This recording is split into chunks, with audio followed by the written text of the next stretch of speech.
Welcome to the first episode in a Legendarium series about the history of alchemy. In Part 1, the Egyptian art, we will talk about alchemy's roots in Roman Egypt. Alchemy, quite simply, is the quest for a means to transform base metal into gold. It can be described as scientific experimentation done by persons with a firm belief in the supernatural and magic.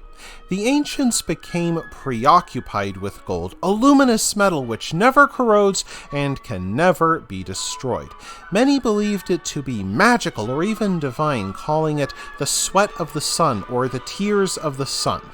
Of course, the ancients turned their ingenuity towards creating gold from base metals, and from this the science of alchemy emerged, a mix of mysticism and metallurgy.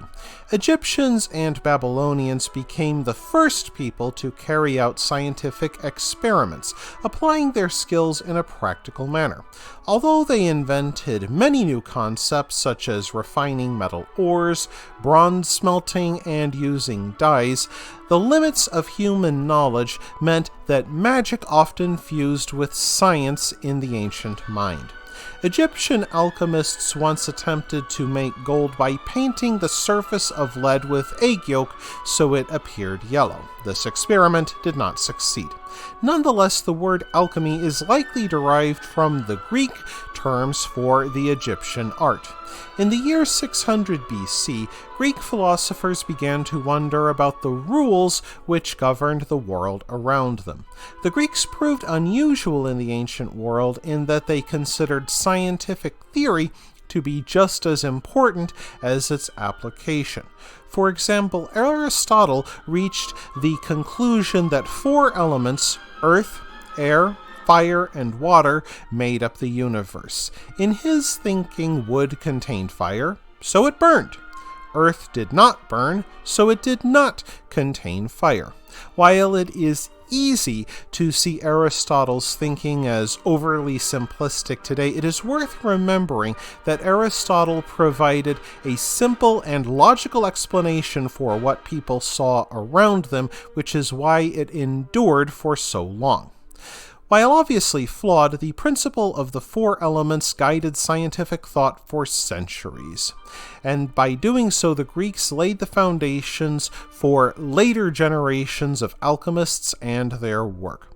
While the Romans continued to develop Greek science, Rome tended to worry much more about results and moved away from abstract theory in favor of engineering. Nonetheless, a woman from Roman-ruled Judea may have become the first alchemist. Maria Hebrea argued that man and metals are composed of the four basic elements described by Aristotle. Giving nourishment to copper could create gold in her thinking, just as nourishing a man with food, water, and medicine perpetuates life. She believed that metals could be male or female, and that metals could also die just like people, plants, and animals do. However, she saw death as simply a change in form. When plants were burned, she believed they died and changed into ash or dyes. When she exposed metals to fire, she believed they released their souls in the form of vapor. Such thinking has not held up into the modern age, but Maria did create the still, a double-vessel water bath for heating substances within an inner vessel without scorching it.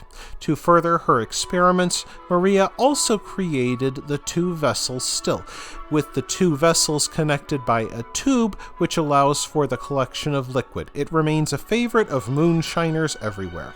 This is an example of how the first alchemists, either by accident or intent, developed practical inventions and furthered human knowledge. Around the year 300 AD, a Romanized Egyptian named Zosimos of Panopolis experienced a revelation. It came in the form of a dream in which he spoke to a priest who stood in front of an altar. The priest said he had been flayed and mangled. His flesh and his bones burned and transformed from flesh into a pure spirit. Zosimos woke believing that Aristotle's four elements went through such a process to be transformed into something else. When he fell asleep again, Zosimos saw the same bowl-shaped altar now filled with boiling water and screaming people. A copper man wrote on an iron tablet while the people in the water boiled to death. Zosimos took this as a sign that he must commit his thoughts to writing. During his life, Zosimos wrote 28 books about the science of his day. Alas, most of those books are lost, yet one endured. According to Roman theory at the time, evil practitioners of occult sciences created the ills which afflicted humankind. Zosimos put a different spin on this idea. He argued that demons wish to keep humankind in a haze of ignorant suffering, and to relieve that suffering, Zosimos believed he could create a substance called the Philosopher's Stone. He described it as a stone which is not a stone, a precious stone which has no value, a thing of many shapes which has no shape. He described it as a dark blue glassy substance that could transmute lead into gold. Zosimos' writings lay out a research program and described an array of useful devices along with processes for distillation, filtration, and fixation. To create his instruments, Zosimos simply adapted cooking utensils or tools used in perfumery. He became especially interested in the effects of vapors upon solids. Ancient craftsmen knew that the vapors released by heated calamine or earth-containing zinc could turn copper a golden color by transforming it into brass. The vapors of mercury and arsenic could even whiten copper into a silvery color, so it is not hard to see how the ancients believed that they might discover how to create gold. Today there is a common misconception that alchemists worked blindly, mixing a little of this and a little of that in a random search for gold. This program shows that alchemists worked according to theories, even if some of those theories do not hold up today. Of course, Zosimos did not find the Philosopher's Stone, otherwise we would literally live in a golden age.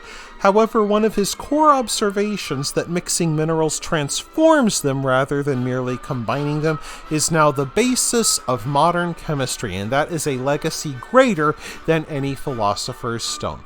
That wraps things up for this episode of The Legendarium. I hope you enjoyed it. If you did, press like. If you want to see more, press subscribe. And if you've got anything to say, let me know in the comments section. Thanks again for joining me, and I hope that you have a great rest of the day.